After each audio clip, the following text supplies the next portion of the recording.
Harry Truman bukanlah tokoh yang lahir dari garis keturunan elit politik. Ia tidak dibesarkan di istana, bukan bagian dari keluarga miliarder, bahkan karir awalnya jauh dari dunia kekuasaan. Lahir di Missouri, Amerika Serikat, Truman tumbuh sebagai anak desa yang sederhana, penuh rasa ingin tahu dan mencintai sejarah. Ia sempat bekerja sebagai petani, penjual pakaian, bahkan gagal dalam berbagai usaha sebelum akhirnya menemukan jalannya dalam dunia politik. Yang menarik, Truman naik menjadi wakil presiden hanya karena kompromi politik internal Partai Demokrat. Tak banyak yang menganggap serius posisinya saat itu. Bahkan, sebagian besar rakyat Amerika tidak tahu siapa dia saat menjadi pendamping Franklin D. Roosevelt pada pemilu. Namun takdir berkata lain. Saat Roosevelt meninggal mendadak, Truman secara tiba-tiba dilantik menjadi Presiden Amerika Serikat. Dan pada saat itu, dunia sedang terbakar oleh Perang Dunia Kedua. Tak punya waktu untuk belajar atau beradaptasi, Truman langsung dilemparkan ke dalam pusaran krisis global. Ia harus mengambil keputusan-keputusan besar yang akan mempengaruhi jutaan nyawa. Namun satu keputusan terberat belum datang. Di tengah tekanan politik dan kekacauan perang, Truman akan menghadapi momen yang akan mendefinisikan siapa dirinya dan menentukan nasib umat manusia. Ketika Truman resmi menjadi presiden, ia mewarisi perang yang brutal dan panjang. Di Eropa, Nazi Jerman telah menyerah, tapi di Pasifik Jepang tetap melawan dengan sengit. Tentara sekutu mulai lelah, korban jiwa terus berjatuhan, dan perang tak kunjung selesai. Dalam tekanan yang begitu besar, Truman diberi informasi rahasia yang membuatnya terdiam.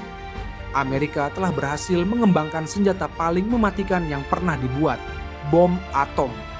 Project Manhattan, program rahasia selama bertahun-tahun yang dikerjakan oleh para ilmuwan seperti J. Robert Oppenheimer, telah mencapai tujuannya. Kini Amerika punya kekuatan yang bisa mengakhiri perang atau membuka pintu menuju kiamat. Truman tidak punya latar belakang ilmiah, tapi ia memahami betul arti dari senjata ini. Ia tahu bahwa satu keputusan bisa mengubah dunia selamanya. Jika ia setuju menjatuhkan bom, mungkin perang akan segera berakhir. Tapi risikonya adalah korban jiwa dalam jumlah tak terbayangkan dan konsekuensi moral yang akan melekat seumur hidup. Para penasihatnya terbelah. Ada yang mendorong pemakaian bom demi mempercepat akhir perang dan menghindari lebih banyak korban di medan tempur. Ada juga yang mengingatkan bahwa senjata ini bukan sekadar alat perang, tapi monster yang bisa menghancurkan masa depan umat manusia. Truman, di tengah tekanan yang belum pernah dialami pemimpin manapun, harus memilih. Pada musim panas itu, Truman duduk di ruangannya, menatap dokumen yang akan ia tanda tangani. Dokumen itu berisi perintah untuk menjatuhkan bom atom di dua kota di Jepang, Hiroshima dan Nagasaki. Dalam diam, ia mengambil pena. Dengan satu tanda tangan, ia secara tidak langsung memutuskan nasib ratusan ribu jiwa dan mengukir babak baru dalam sejarah manusia. 6 Agustus. Pesawat B-29 bernama Enola Gay terbang di atas Hiroshima dan menjatuhkan bom Little Boy. Ledakannya menghanguskan kota dalam sekejap. 3 hari kemudian, Fat Man dijatuhkan di Nagasaki. Ribuan orang meninggal dalam hitungan detik. Puluhan ribu lainnya menderita luka bakar, radiasi, dan trauma berkepanjangan. Dunia terdiam. Untuk pertama kalinya, manusia menyaksikan kekuatan destruktif yang sebelumnya hanya ada dalam bayangan paling gelap.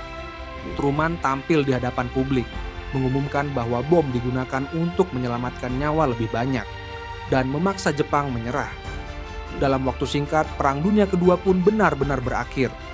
Amerika bersorak. Truman dipuji sebagai pahlawan. Tapi di balik semua itu, rasa bersalah mulai menggerogoti. Ia tahu, sejarah akan mencatat keputusannya sebagai penentu kemenangan, sekaligus awal ketakutan nuklir yang akan membayangi dunia untuk puluhan tahun ke depan. Setelah perang usai, Truman tidak berhenti pada kemenangan. Ia sadar bahwa dunia telah berubah. Ia tahu bahwa bom atom bukan hanya alat militer, tapi simbol kekuasaan global. Maka ia mulai membentuk kebijakan luar negeri yang dikenal dengan nama Truman Doctrine, sebuah upaya membendung penyebaran komunisme dan mempertahankan pengaruh Amerika di panggung dunia.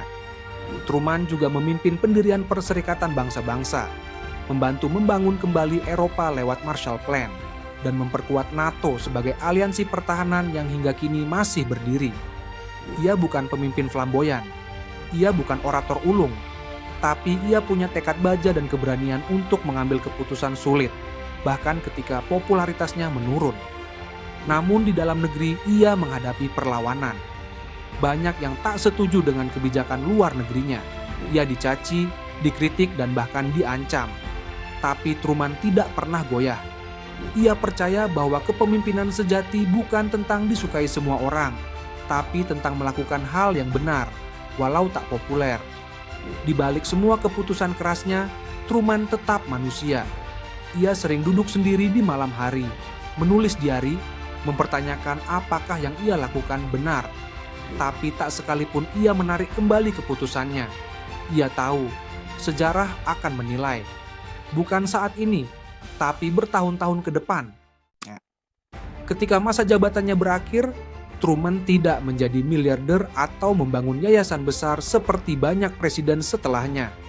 Ia kembali ke rumah lamanya di Missouri, menolak pengawalan ketat, dan menjalani hidup sederhana.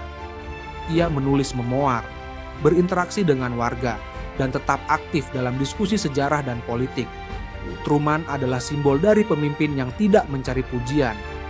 Ia tidak tertarik menjadi terkenal atau dikagumi. Baginya, tugas sebagai presiden adalah tanggung jawab, bukan karier. Ia hidup tanpa kemewahan dan wafat dalam kesederhanaan. Tapi warisannya tak bisa dihapus. Kini, setiap kali kita membicarakan awal era nuklir, lahirnya kekuatan Amerika di kancah global, atau fondasi tatanan dunia pasca perang, nama Harry Truman selalu muncul. Ia bukan presiden termuda, bukan juga yang paling dicintai, tapi ia adalah pemimpin yang hadir di saat paling genting dan berani mengambil keputusan yang tak bisa dihindari. Satu tanda tangan Harry Truman memang mengakhiri perang, tapi juga membuka pintu ketakutan baru. Perang nuklir, ancaman global, dan perlombaan senjata yang mengintai hingga kini. Ia adalah pria yang menghadapi beban sejarah dan memilih bertindak, meski sadar bahwa dunia tidak akan pernah sama lagi.